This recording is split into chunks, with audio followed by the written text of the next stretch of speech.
أعوذ بالله من الشيطان الرجيم. بسم الله الرحمن الرحيم. سبحان الله وبحمده. سبحان الله العظيم وبحمده. أستغفر الله. إياك نعبد وإياك نستعين. اللهم صل على محمد وعلى آل محمد كما صليت على إبراهيم وعلى آل إبراهيم إنك حميد مجيد. اللهم بارك على محمد وعلى آل محمد كما باركت على إبراهيم وعلى آل إبراهيم إنك حميد مجيد. رب اشرح لي صدري ويسر لي أمري واحلل عقدة من لساني يفقهوا قولي. السلام علیکم ورحمۃ اللہ وبرکاتہ۔ سورہ تغابن کا ترجمہ بیان کیا جا رہا ہے، آیت نمبر 1 سے لے کر آیت نمبر 18 تک۔ شروع اللہ کے نام سے جو بڑا مہربان نہایت رحم والا ہے۔ جو چیز آسمانوں میں ہے اور جو چیز زمین میں ہے، سب اللہ کی تسبیح کرتی ہے۔ اس کی سچی بادشاہی ہے اور اسی کی تعریف لامتناہی ہے، اور وہ ہر چیز پر قادر ہے۔ وہی تو ہے جس نے تم کو پیدا کیا، پھر کوئی تم میں کافر ہے اور کوئی مومن، اور جو کچھ تم کرتے ہو اللہ اس کو دیکھتا ہے۔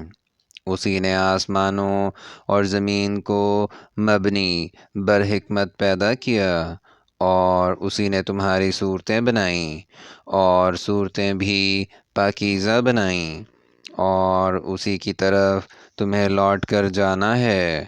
جو کچھ آسمانوں اور زمین میں ہے وہ سب جانتا ہے، اور جو کچھ تم چھپا کر کرتے ہو اور جو کھلم کھلا کرتے ہو اس سے بھی آگاہ ہے، اور اللہ دل کے بھیدوں سے واقف ہے۔ کیا تم کو ان لوگوں کے حال کی خبر نہیں پہنچی جو پہلے کافر ہوئے تھے؟ تو انہوں نے اپنے کاموں کی سزا کا مزہ چکھ لیا، اور ابھی دکھ دینے والا عذاب اور ہونا ہے۔ یہ اس لیے کہ ان کے پاس پیغمبر کھلی نشانیاں لے کر آتے تو یہ کہتے کہ کیا آدمی ہمارے ہادی بنتے ہیں؟ تو انہوں نے ان کو نہ مانا اور منہ پھیر لیا، اور اللہ نے بھی بے پرواہی کی، اور اللہ بے پرواہ اور سزاوار حمد و ثنا ہے۔ جو لوگ کافر ہیں ان کا اعتقاد ہے کہ وہ دوبارہ ہرگز نہیں اٹھائے جائیں گے۔ کہہ دو کہ ہاں ہاں، میرے پروردگار کی قسم، تم ضرور اٹھائے جاؤ گے۔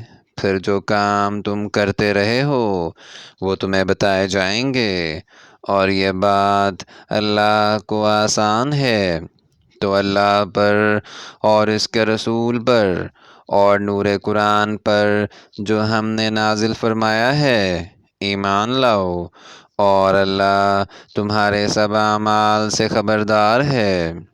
جس دن وہ تم کو اکٹھا ہونے یعنی قیامت کے دن اکٹھا کرے گا وہ نقصان اٹھانے کا دن ہے، اور جو شخص اللہ پر ایمان لائے اور نیک عمل کرے وہ اس سے اس کی برائیاں دور کر دے گا، اور باغہائے بہشت میں جن کے نیچے نہریں بہہ رہی ہیں داخل کرے گا، ہمیشہ ان میں رہیں گے۔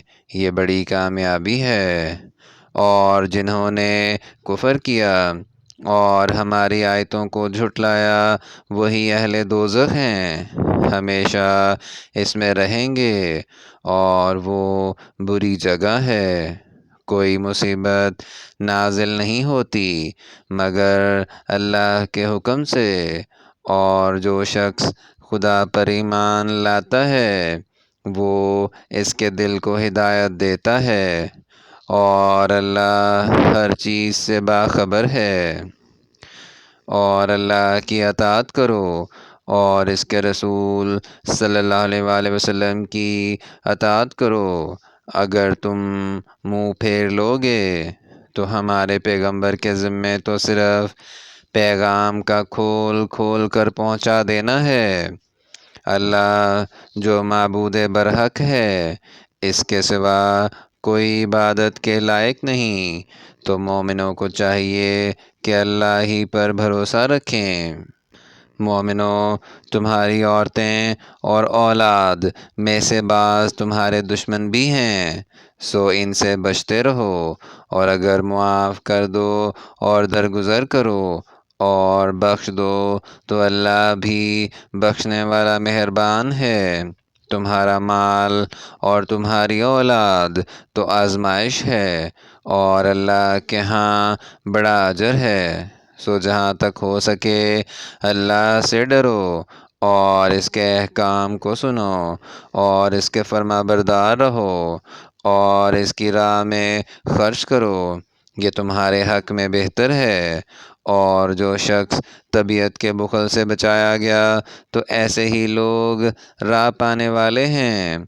اگر تم اللہ کو اخلاص اور نیت نیک سے قرض دو گے تو وہ تم کو اس کا 2 چند کر دے گا اور تمہارے گناہ معاف بھی کر دے گا، اور اللہ قدر شناس اور بردبار ہے، پوشیدہ اور ظاہر کا جاننے والا، غالب اور حکمت والا۔